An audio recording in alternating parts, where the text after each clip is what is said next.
South ఇండియాలోని అతి తక్కువ ధరలకి రత్నాలనందించే ఏకైక సంస్థ 6JVR.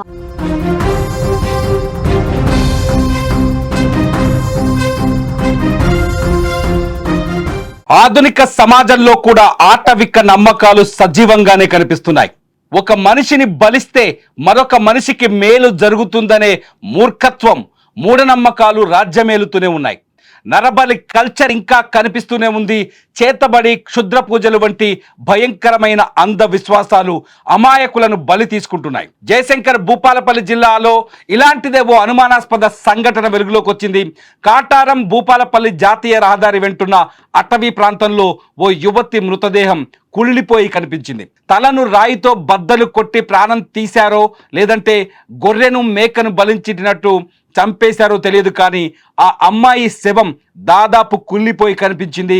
అంతేకాదు ఆ అమ్మాయి డెడ్ బాడీ చుట్టూ పసుపు, కుంకుమ ఆనవాళ్లు, కోసి పడేసి నిమ్మకాయలు కనిపించాయి. డెడ్ బాడీ సమీపంలో దొరికిన ఆధార్ కార్డు ఆధారంగా ఆ అమ్మాయి చిట్యాలలోని ఒడితెలకు చెందిన కప్పల వర్షినిగా తెలుస్తోంది. వర్షిని ఆగస్టు 6వ తేదీన అదృశ్యమైంది. వాళ్ళ కుటుంబ సభ్యులు పోలీసులకు కూడా ఫిర్యాదు చేశారు. మరి వర్షినిని చంపింది ఎవరు? ఇదే ఇప్పుడు అతిపెద్ద ప్రశ్నగా మారుతోంది.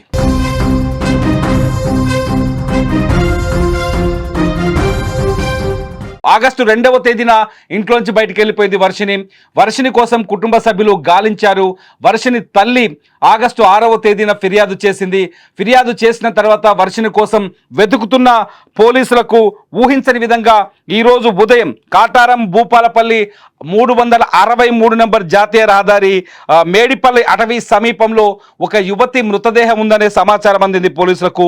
అటుగా వెళ్ళిన వ్యక్తులు రోడ్డుకి కొద్ది దూరంలోనే మనము స్పాట్లో ఉన్న వీడియోస్ చూడొచ్చు. రోడ్డుకి సరిగ్గా ఒక 100 మీటర్లు కూడా లేని దూరంలోనే ఈ డెడ్ బాడీ ఉంది. డెడ్ బాడీ పూర్తి స్థాయిలో కుళ్ళిపోయి కనిపించింది. పూర్తి స్థాయి ఇంటీరియర్ ఏరియా కావటం, అట్లాగే అటవీ ప్రాంతం కావడంతో అక్కడ ఎవరు ఆ ప్రాంతాన్ని గుర్తించలేదని కూడా తెలుస్తుంది.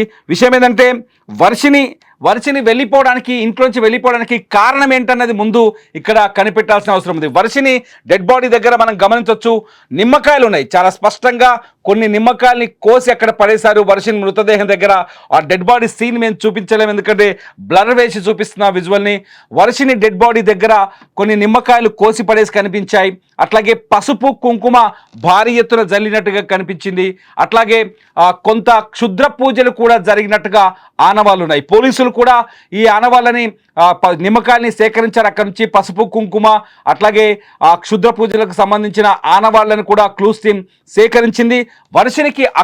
వర్షిని మృతదేహానికి అక్కడే కాటారం ఆ రోడ్డు పైన ఎక్కడైతే డెడ్ బాడీ దొరికిన ప్లేస్ ఉందో మేడిపల్లి అటవీ ప్రాంతంలో అక్కడే వర్షిని డెడ్ బాడీకి పోస్ట్ మార్టం నిర్వహించారు. మీరు స్క్రీన్లో చూస్తున్నారు. పోలీస్ డిపార్ట్మెంట్ మొత్తం డిఎస్పీ సూర్యనారాయణ సంఘటనా స్థలానికి చేరుకున్నారు. డిఎస్పీ సూర్యనారాయణ ఈ కేసు తీవ్రంగా మారే అవకాశం ఉందని అంచనా వేస్తున్నారు. ఎందుకంటే వర్షిని వయసు 22 సంవత్సరాలు. ఆగస్టు 2వ తేదీన చిట్యాల్లోని ఒడితెల నుంచి ఇంట్లో ఉంచి చెప్పకుండా వెళ్ళిపోయినట్టుగా తెలుస్తుంది. బయటకు వచ్చేటప్పుడు వెంట ఆధార్ కార్డు కూడా తెచ్చుకున్నట్టుగా తెలుస్తుంది. అంటే బస్సులో ప్రయాణించేందుకు ఆధార్ కార్డు, ఫ్రీ బస్ నడుస్తుంది కాబట్టి తెలంగాణలో బస్సులో ఉచితంగా ప్రయాణించేందుకు ఆమె వెంట ఆధార్ కార్డు తెచ్చుకున్నట్టుగా తెలుస్తుంది. ఎవరి కోసం ఇంట్లోంచి బయటకు వచ్చింది వర్షిని అనేది ఇప్పుడు అతిపెద్ద ప్రశ్నగా మారింది. వర్షిని ఎవరైనా మాయ చేసి లేకపోతే ట్రాప్ చేసి పిలిచారా, లేకపోతే ఇంట్లో ఏదైనా గొడవలు లాంటివి జరగటం వల్ల వర్షిని అలిగి ఇంట్లోంచి బయటకు వచ్చిందా? దాదాపు 22 రోజుల తర్వాత వర్షిని డెడ్ బాడీగా కనిపించడం, వర్షిని ఊహించని విధంగా ఆమె మృతదేహం దగ్గర పసుపు, కుంకుమ అట్లాగే కోసి పడేసిన నిమ్మకాయలు ఉండటం, నరబలి జరిగిందనే అనుమానాలు పెరుగుతున్నాయి ఈ పరిస్థితులని చూస్తుంటే. అంటే వర్షిని ఎవరైనా కిడ్నాప్ చేసి ఈ నరబలికి తీసుకొచ్చారా, లేకపోతే ఎవరైనా వర్షిని ప్రేమ పేరుతోనో లేకపోతే మరేదైనా కోణంలోనో వర్షిని తీసుకొచ్చి ఇక్కడ హత్య చేశారు అనేది కూడా అర్థం కాని మిస్టరీగా మారుతుంది. పోలీసులు చాలా స్పష్టంగా చెప్తున్నారు, వర్షినిది హత్య, ఆత్మహత్య తేలాలి అంటే పిఎం రిపోర్టు, ప్రాథమిక రిపోర్ట్ రావాలి, పోస్ట్ మార్టం రిపోర్ట్ వచ్చిన తర్వాత కానీ వర్షినిది హత్య, ఆత్మహత్య అనేది తేలదు అని చెప్తున్నారు. ఒకవేళ అక్కడ సిచ్యువేషన్, సీన్ ఆఫ్ అఫెన్స్ చూస్తే పోలీసులు చెప్తున్న దాని ప్రకారం చూస్తుంటే, పోలీసులు ఇస్తున్న క్లూస్ ప్రకారం చూస్తుంటే వర్షిణిని దారుణంగా చంపేశారని అర్థమవుతోంది. వర్షిణి తలపైన రాయితో బలంగా మోది హత్య చేశారని చాలా స్పష్టంగా తెలుస్తోంది. ఖచ్చితంగా ఇది కొంత క్షుద్ర పూజలు, ఆటవిక ఆచారాలను నమ్మే ప్రాంతం.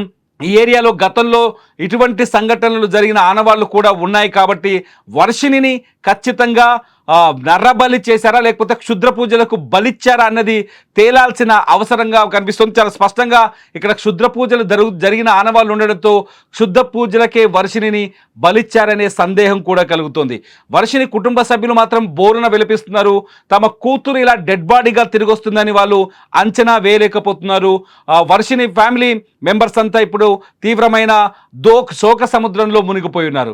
వర్షిణిని హత్య చేశారనేది అర్థమవుతున్న సందర్భంలో హత్య చేశారని అక్కడున్న క్లూస్ కానీ అక్కడున్న సీన్ ఆఫ్ అఫెన్స్ను చూస్తే మనకు అర్థమవుతుండడంతో ఖచ్చితంగా ఇది నరబలి అనే నిర్ధారణకు వస్తున్నారు పోలీసులు. ఆ నరబలికి కావాల్సిన నరబలి చేసినట్టుగా ఉన్న ఆనవాళ్ళకు సంబంధించిన నిమ్మకాయలు కావచ్చు, కాకపోతే పసుపు కుంకుమ కావచ్చు, వాటి శాంపిల్స్ కూడా సేకరించారు. మరోవైపు వర్షిణి మృతదేహాన్ని చూస్తే, మృతదేహం పడున్న ప్లేస్ను చూస్తే అత్యంత దారుణంగా వర్షిణిని చంపేశారనే అనుమానాలు కలుగుతున్నాయి. ఒకటేమో తలపైన బలంగా మోదటం వల్ల వర్షిణి తల నుజ్జునుజ్జయిందా అనిపిస్తుంది. ఎందుకంటే ఆమె తల పూర్తిగా కుళ్ళిపోయిన స్థితిలో కనిపించింది. ఆ తలపై నుంచి బండరాయితో మోదితే, గతంలో మనం చూసిన చాలా హత్యలు చూసాం, బండరాయితో మోదితే తల ఎలా ముక్కలు ముక్కలవుతుందో ఇక్కడ కూడా అలాగే ధ్వంసమై కనిపిస్తోంది వర్షిణి తల. అంతేకాదు మరోవైపు వర్షిణి కాళ్ళు చేతుల్ని విరిచి పడేసినట్టుగా కూడా ఆనవాళ్లు కనిపిస్తున్నాయి. విచిత్రమైన విషయం ఏంటంటే గడిచిన 22 రోజులుగా వర్షిణి కనిపించలేదు. ఇక్కడ హత్య జరిగిన సీన్ చూస్తుంటే, డెడ్ బాడీని చూస్తుంటే మర్డర్ జరిగి కూడా దాదాపు 10 రోజుల పైన అయి ఉంటుండొచ్చు అనే అనుమానాలు కలుగుతున్నాయి. ఎందుకంటే కుళ్ళిపోయింది, ఆల్మోస్ట్ ఆల్ డెడ్ బాడీ కుళ్ళిపోయిన స్థితిలో కనిపిస్తుంది. ఇన్ని రోజులు ఈ అటవీ ప్రాంతంలో ఆ మృతదేహాన్ని ఎవరు గుర్తించకపోవడం ఏంటి అన్నది ఇప్పుడు బిగ్ క్వశ్చన్గా మారుతుంది. హర్షిని డెడ్ బాడీని రికవర్ చేసిన తర్వాత అక్కడ పోలీసులు కొంత ఇన్వెస్టిగేషన్ చేశారు. పోలీసులు ఏం చెప్తున్నారో ఒక్కసారి అక్కడ పోలీసుల వాయిస్ ఒకసారి విందాం. పోలీసులు ఏం చెప్తున్నారు ఒకసారి వినండి. నిన్న ఒక తగిన సమాచారం మేరకు కాటారం పిఎస్ పరిధిలోని మేడిపల్లి శివారు, ఇటు చూస్తే Kamalapur cross road near by ఒక గుర్తు తెలియని యువతి మృతదేహం పడి ఉందని చెప్పేసి సమాచారం మేరకు విజిట్ చేయడం జరిగింది. క్రైమ్ ఆఫ్ సీన్లో ఎవరా అని చెప్పేసి ఆ డెడ్ బాడీని దర్యాప్తులో భాగంగా దర్యాప్తు చేస్తుంటే కప్పల వర్షిణి వడితెల గ్రామానికి చెందిన అమ్మాయిగా గుర్తించబడింది.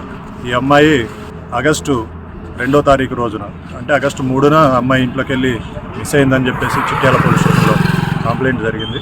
దాని తర్వాత దర్యాప్తులో భాగంగా 6th రోజున వాళ్ళ మదరు పిటిషన్ వేయడం జరిగింది. అప్పటి నుంచి పోలీసు బృందాలు అమ్మాయి కోసం గాలించడం జరుగుతుంది. నిన్న తగిన సమాచారం చూస్తే ఈ బాడీ ఆ అమ్మాయిదిగా వాళ్ళ మదర్ని పిలిపిస్తే గుర్తించింది. కేసు నమోదు చేసి దర్యాప్తు చేస్తున్నాం. మిగతా ఏమైనా విషయాలంటే తర్వాత మీడియాకి వెళ్ళబోస్తుంది. పోలీస్ ఇన్వెస్టిగేషన్ కి అతిపెద్ద ప్రశ్న ఇప్పుడు ఒక్కటే, వర్షిణిని చంపిందెవరు? ఎవరి కోసం వర్షిణి ఇల్లు విడిచి బయటకు వచ్చింది?